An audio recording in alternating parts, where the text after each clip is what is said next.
Hi, so the witches. Hopefully, you're all up to date with the story so far. If you remember, as a bit of a recap, the witches were going to experiment and show what happened to a boy called Bruno, who they tricked into coming to the ballroom for chocolate. The boy used to experiment with animals and he was doing things to ants. And that wasn't very, very nice. So we are joining it on the end of page 93. There was a column of ants marching across one of the flagstones. And Bruno Jenkins was focusing the sun through his magnifying glass and roasting the ants one by one. I like watching them burn, he said. That's horrible, I cried. Stop doing it. Let's see you stop me, he said. At that point, I had pushed him with all my might, and he had crashed sideways onto the flagstones. His magnifying glass had splintered into many pieces, and he leapt up shrieking, "My father's going to get you for this!" Then he ran off, presumably to find his wealthy dad. That was the last time I'd seen Bruno Jenkins until now. I doubted very much that he was about to be turned into a mouse, although I must confess that I was secretly hoping it might happen. Either way, I didn't envy him being up there in front of all those witches. "Darling boy," cooed the Grand High Witch from up on the platform, "I have your chocolate all ready for you. Do come here first and say hello to all these lovely ladies." Her voice was quite different now. It was soft and gentle and absolutely dripping with syrup. Bruno was looking a bit bewildered, but he allowed himself to be led up onto the platform where he stood beside the Grand High Witch. And he said, "Okay, where are my 6 bars of chocolate?" I saw the witch who had let him in quietly putting the chain back onto the door handles. Bruno didn't notice this. He was too busy asking for his chocolate.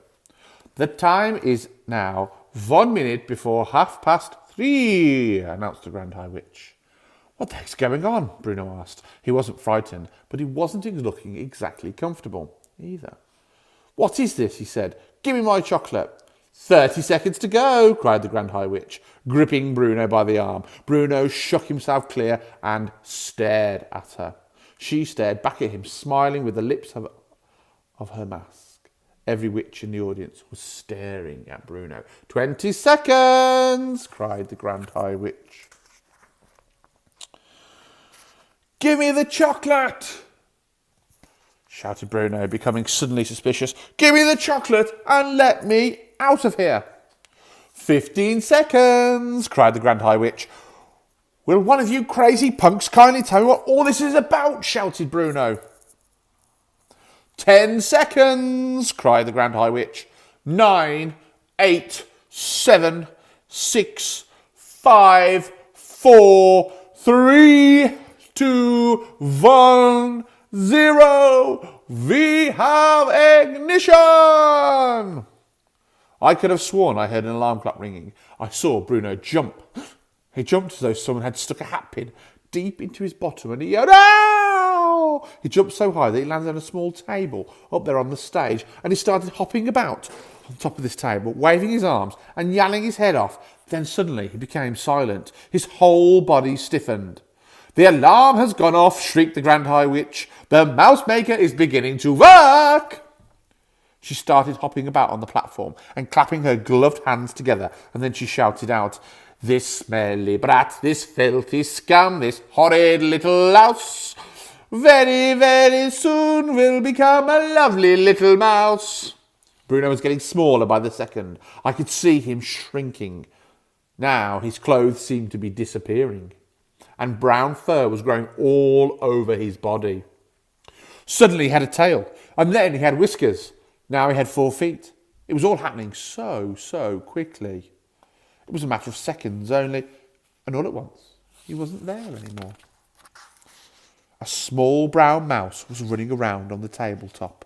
"Bravo!" yelled the audience. "She's done it! It works! It's fantastic! It's colossal! It's the greatest yet!"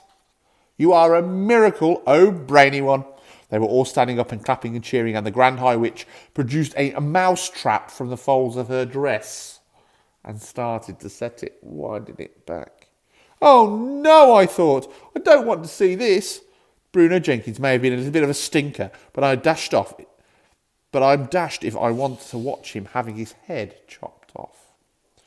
Where is he? Snapped the Grand High Witch, searching the platform. Where has that mouse got to? She couldn't find him. Clever Bruno must have jumped off the table and scampered off into some corner or even down a small hole.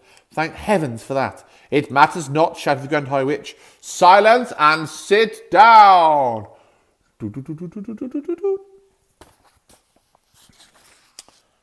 Page 100, the Ancient One.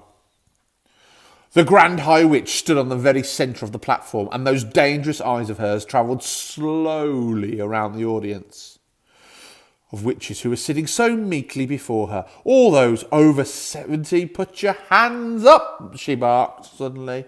7 or 8 hands went up in the air. It comes to me, said the Grand High Witch, that you ancient ones will not be able to climb high trees in search of Grundle's eggs. We won't, your grandness. We are afraid we won't, chanted the ancient ones. Nor will you be able to catch the crab cruncher who lives high upon the rocky cliffs. The Grand High Witch went on. I can't exactly see you sprinting after the speedy Catspringer either, or diving into deep waters for the spear the blabbersnitch, or striding bleak moors with a gun under your arm to shoot the grubble squirt. You are too old and feeble for these things. We are, chanted the ancient ones. We are, we are. You ancient ones have served me well over many years, said the Grand High Witch, and I do not wish to deny you the pleasure of bumping off a few thousand children each just because you have become old and feeble. I have therefore prepared personally with my own hands a limited quantity of delayed action mouse maker, which I will distribute to the ancient ones before you leave the hotel. Oh, thank you. Thank you, cried the old witches. You are far too good for us. Your grandness, you are so kind and thoughtful.